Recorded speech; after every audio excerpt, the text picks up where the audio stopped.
Okay, so this is my code. I have my account controller which manages as my account. My basically my two logins, which is my client and my admin. My account controller that handles the clients. I have my contract controller that handles the contracts.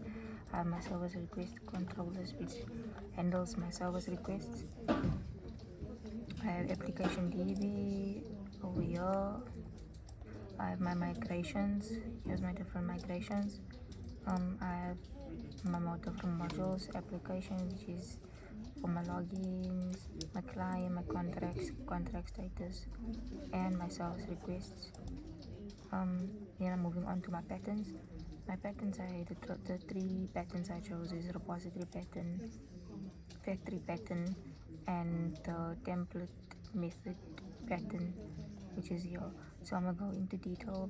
So with the repository pattern, I chose that for my contracts. I have a contract repository and an iContract repository, which is my interface. The reason why I chose a repository, it helps with the database, keeps it nice and clean instead of messy.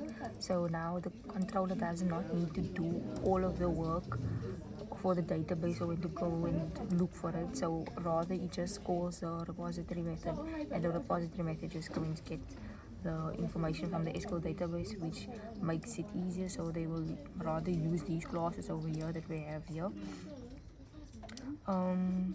Next, moving on to my factory pattern. My factory pattern I also use for my contracts.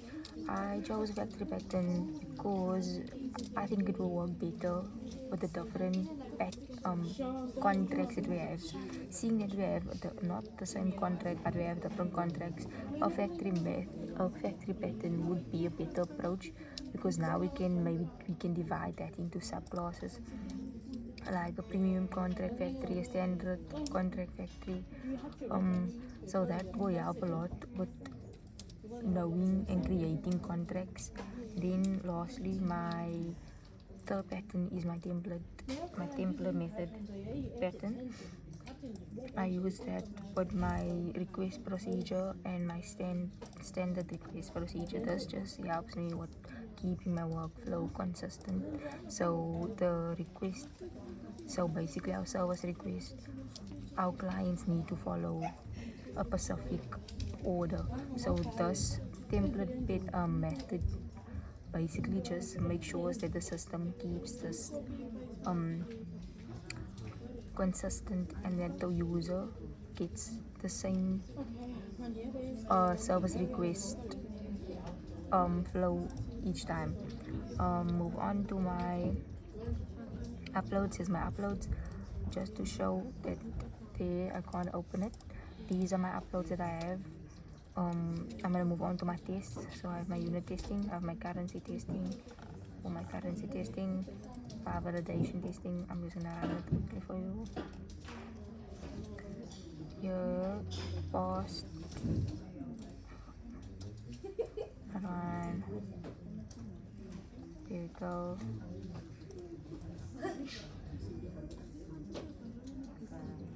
There we go. I have 14 unit tests.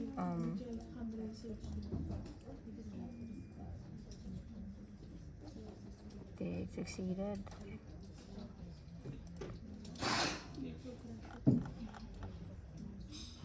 Just gonna run all my unit tests for you. So past, past, past.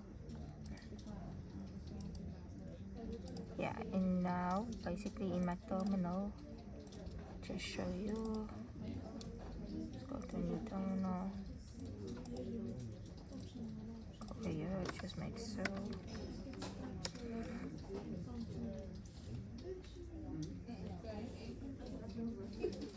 So 14 tests, 14 pass, is just to show you. Now I'm moving on to my website.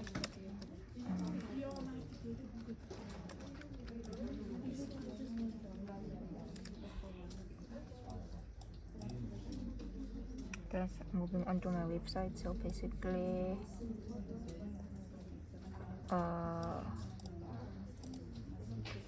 okay, this is my landing page, my home page. Shows the different clients, contracts, active contracts, and server requests we have. We're gonna start off with the register.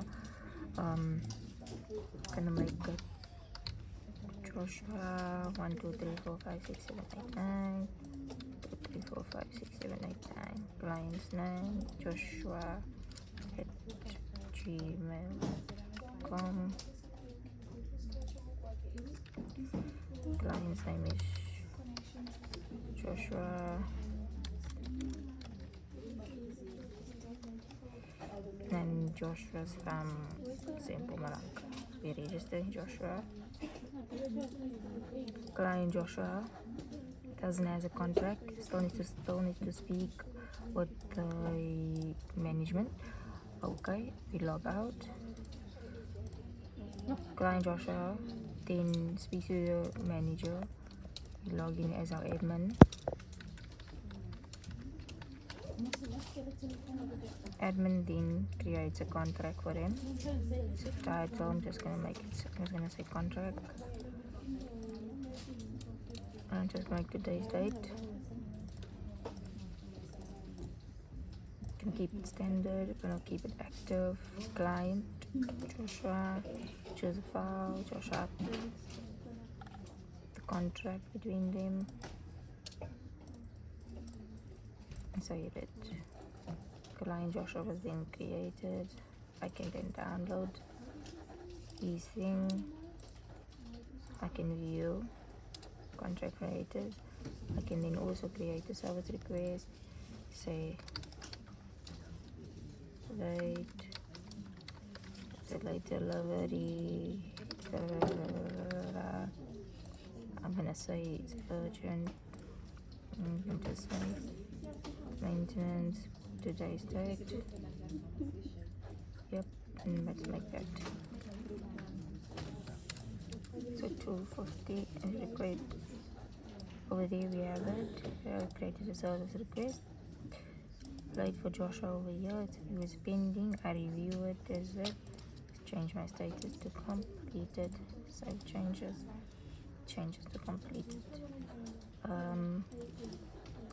Just to go back to show you the folder works. Say on hold, draft, active, set today, and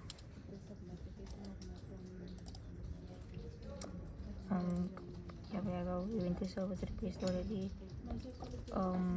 Yeah, I want to go to contract, so I just want to show if it is expired and I want to create a service request. The system won't allow me to do that. And that is all that, actually no, this is what is going to in the, if I do log in as Joshua again.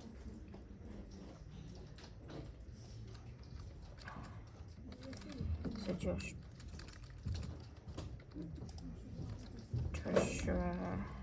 at gmail.com, password 789, and then we have Joshua's information popping up. Joshua can then download his contract and he can view it as well. And he has over here his level fee description, and over there his status changed over there. And that is all for me.